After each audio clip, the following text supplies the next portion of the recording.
আসসালামু আলাইকুম। উম্মা নেটওয়ার্ক 3-র পক্ষ থেকে আপনাদের সবাইকে স্বাগতম। আজকে আমি যে বিষয়টি আপনাদের সাথে শেয়ার করব সেটা আমাদের মুসলিমদের জন্য অত্যন্ত গুরুত্বপূর্ণ বিষয় এবং আমাদের জানা দরকার। আসলে আমরা সাধারণ মুসলমান, তো সেজন্য আমাদের অনেক বিষয় আমরা জানি না বা পড়ি না বা জানতে চেষ্টা করি না। সেজন্য আমাদের অনেক কিছু জানা দরকার। আল্লাহ তাআলা আমাদেরকে পৃথিবীতে পাঠিয়েছেন একটা নির্দিষ্ট সময়ের জন্য, একটা নির্দিষ্ট উদ্দেশ্যে আল্লাহ তাআলা আমাদের দুনিয়াতে পাঠিয়েছেন। সেজন্য আমাদেরকে আল্লাহ তাআলার মহান হুকুম পালন করতে হবে এবং আমাদেরকে মৃত্যুবরণ করতে হবে। এটা সবারই ক্ষেত্রে প্রযোজ্য। সবাই বিশ্বাস করে, যারা মুসলিম অমুসলিম সবাই বিশ্বাস করে যে আমাদের একদিন মরতে হবে। সুতরাং আমরা মুসলিম হিসেবে আমাদের কিছু দায়িত্ব আছে, আমাদের কিছু করণীয় আছে। সো আমি যে বিষয়টি শুরু করব সেটা হলো যে আমাদের যে হাদিসগুলো আছে সেগুলো পার্ট পার্ট করে আপনাদের সামনে উপস্থাপন করার জন্য এবং কি আমাদের সহিহ জ্ঞানগুলো জানার জন্য। আমি একজন অশিক্ষিত সাধারণ ছেলে। সো আমি আসলে যে বিষয়টি দিতে চাচ্ছি সে বিষয়ে যদি ভুল ত্রুটি হয়ে থাকে আমাকে ক্ষমার দৃষ্টিতে দেখবেন। আল্লাহ তাআলার কাছে দোয়া করতেছি আল্লাহ তাআলা যাতে যেগুলো ভুল হয় সেগুলো যাতে বর্জন করার তৌফিক দান করে এবং যেগুলো সঠিক সেগুলো জানি কবুল করে নেয়। সো চলে যাই। আজকের আমাদের মেন অধ্যায় হলো বুখারী শরীফের প্রথম দিকে যে ওহীর সূচনার অধ্যায়। ওহীর সূচনার অধ্যায় আছে বিসমিল্লাহির রহমানির রহিম, পরম দয়াময় অসীম দয়াওয়ালা আল্লাহর নামে শুরু করছি। ইমাম বুখারী তিনি লিখেছেন, ওহী দিয়ে শুরু করেছেন। আল্লাহ তাআলার মহান কালাম কিভাবে এসেছেন সেভাবে তিনি শুরু করেছেন। তো আমি বাংলাতে পড়তেছি, আরবিতে তো দেখা যাচ্ছে। বাংলাতে পরিচ্ছেদ প্রথমে আছে রাসূলুল্লাহ সাল্লাল্লাহু আলাইহি সাল্লামের প্রতি কিভাবে ওহী শুরু হয়েছিল এ ব্যাপারে আল্লাহ তাআলা ইরশাদ করেছেন যে, আমি আপনার নিকট ওহী প্রেরণ করেছি যেমন নূহ আলাইহিস সালাম ও তার পরবর্তী নবীদের নিকট প্রেরণ করেছিলাম। সুতরাং এখানে আল্লাহ তাআলা বলতেছেন রাসূল সাল্লাল্লাহু আলাইহি সাল্লামকে যে নূহ আলাইহিস সালামকে আমি ওহী প্রেরণ করেছিলাম এবং পরবর্তী নবীদের নিকট ওহী প্রেরণ করেছিলাম। সুতরাং আমি আপনার নিকট ওহী প্রেরণ করছি, এটা বলতেছেন আল্লাহ সুবহানাহু ওয়া তাআলা রাসূলুল্লাহ সাল্লাল্লাহু আলাইহি সাল্লামকে বলতেছেন।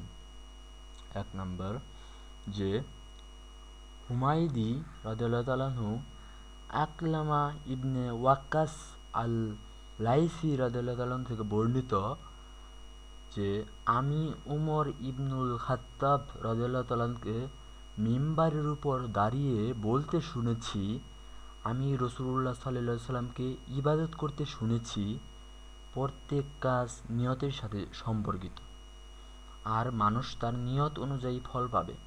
তাই যার হিজরত হবে দুনিয়া লাভের অথবা কোনো নারীর বিয়ে করার উদ্দেশ্যে, সেই উদ্দেশ্য হবে তার হিজরতের প্রাপ্ত। এখানে আসলে আমরা যারা মুসলিম তারা বুঝতে পেরেছি যে বিষয়টা কি।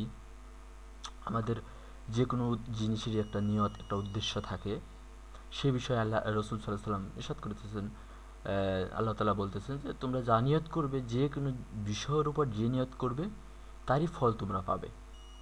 সুতরাং আমাদের এই যে শেষের দিকে বলা হচ্ছে হিজরত হবে দুনিয়া লাভের অথবা নারীর বিয়ের উদ্দেশ্যে। এখানে বলা হচ্ছে যে এক সাহাবী রাসূল সাল্লাল্লাহু আলাইহি সাল্লামের সাথে মদিনায় হিজরত করেছিলেন একজন নারীর কারণে, সেই কথাটাই বলা হয়েছে।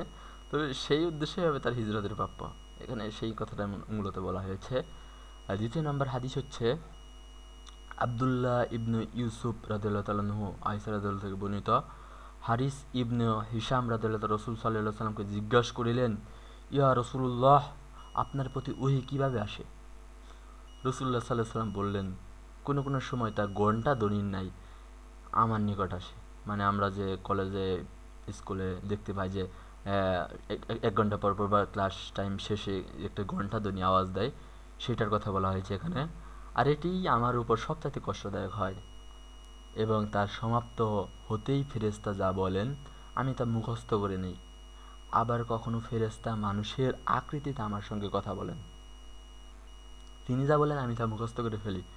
আয়েশা রাদিয়াল্লাহু তাআলা বলেন, আমি প্রচণ্ড শীতের দিনে ওহী নাজিলকৃত অবস্থায় তাকে দেখেছি। ওহী শেষ হলেই তার কপাল ঘামে ঝরে পড়ত।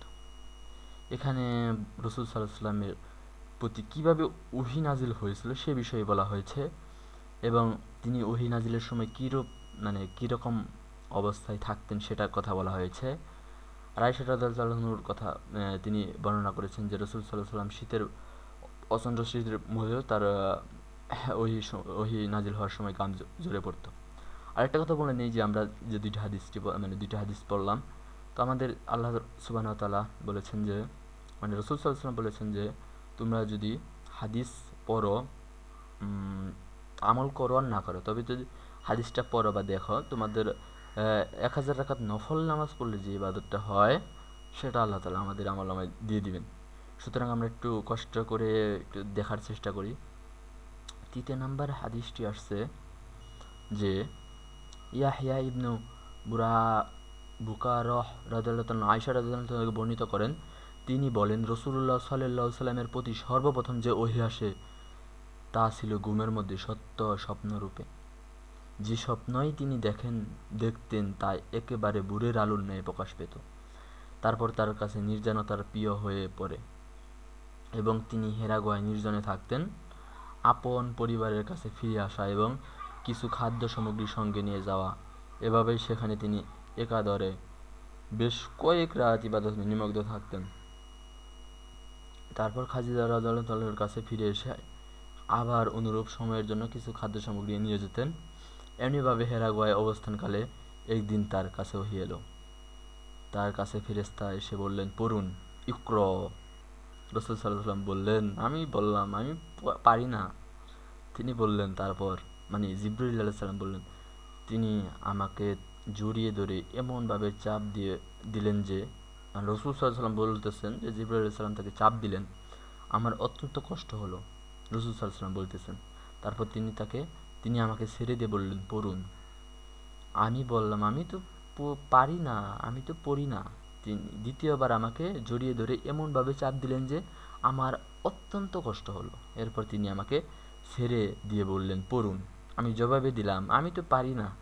রাসূল সাল্লাল্লাহু আলাইহি ওয়াসাল্লাম বললেন, এরপর তৃতীয়বার তিনি আমাকে জড়িয়ে ধরে চাপ দিলেন, এরপর ছেড়ে দিয়ে বললেন, পড়ুন, আপনার রবের নামে যিনি সৃষ্টি করেছেন মানুষের আলাক থেকে, পড়ুন, আর আপনার রব মহামান্বিত। এরপর এই আয়াতে নিয়ে রাসূল সাল্লাল্লাহু আলাইহি ওয়াসাল্লাম ফিরে এলেন। তার অন্তর তখন কাঁপছিল। তিনি খাদিজা বিনতে খুয়াইলিদের কাছে এসে বললেন, আমাকে চাদর দিয়ে ঢেকে দাও, আমাকে চাদর দিয়ে ঢেকে দাও। তারা তাকে চাদর দিয়ে ঢেকে দিলেন। অবশেষে তার ভয় দূর হলো। তখন তিনি খাদিজা রাদিয়াল্লাহু তাআলার কাছে সকল ঘটনা জানিয়ে তাকে বললেন, আমি আমার নিজের উপর আশঙ্কা বোধ করছি। খাদিজা রাদিয়াল্লাহু তাআলা বললেন, আল্লাহর কসম, কখনো না। আল্লাহ আপনাকে কখনো অপমানিত করবেন না।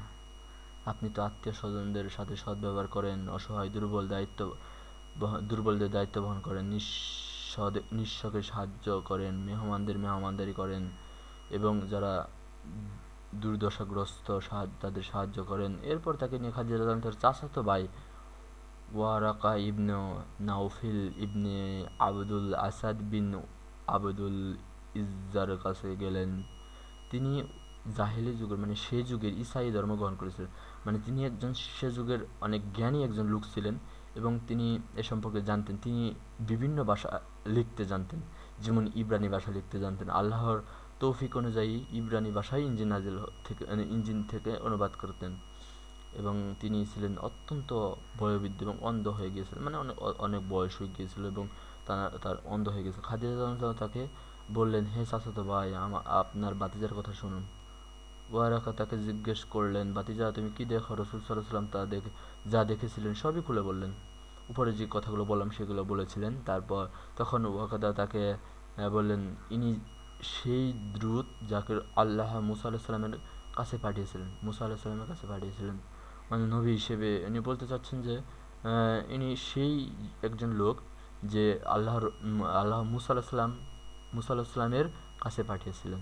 আফসোস, আমি যদি সেই দিন যুবক থাকতাম, আফসোস আমি যদি সেই দিন জীবিত থাকতাম, যেদিন তোমার কাউম তোমাকে বের করে দেবে। রাসূল সাল্লাল্লাহু আলাইহি ওয়াসাল্লাম বললেন, তারা কি আমাকে বের করে দেবে? তিনি বললেন, হ্যাঁ, অতীতেই যিনি তোমার মতো কিছু নিয়ে এসেছেন তার সঙ্গে শত্রুতা করা হয়েছে। সেদিন যদি আমি থাকতাম তবে তোমাকে প্রবলভাবে সাহায্য করব। এবং কিছুদিন পর ওয়ারাকা রাদিয়াল্লাহু আনহু ইন্তেকাল করলেন এবং আর ওহী স্থগিত থাকেন। এখান থেকে বুঝতে পারলাম যে রাসূল সাল্লাল্লাহু আলাইহি ওয়াসাল্লাম একটি গুহায় তিনি ধ্যানমগ্ন আছিলেন।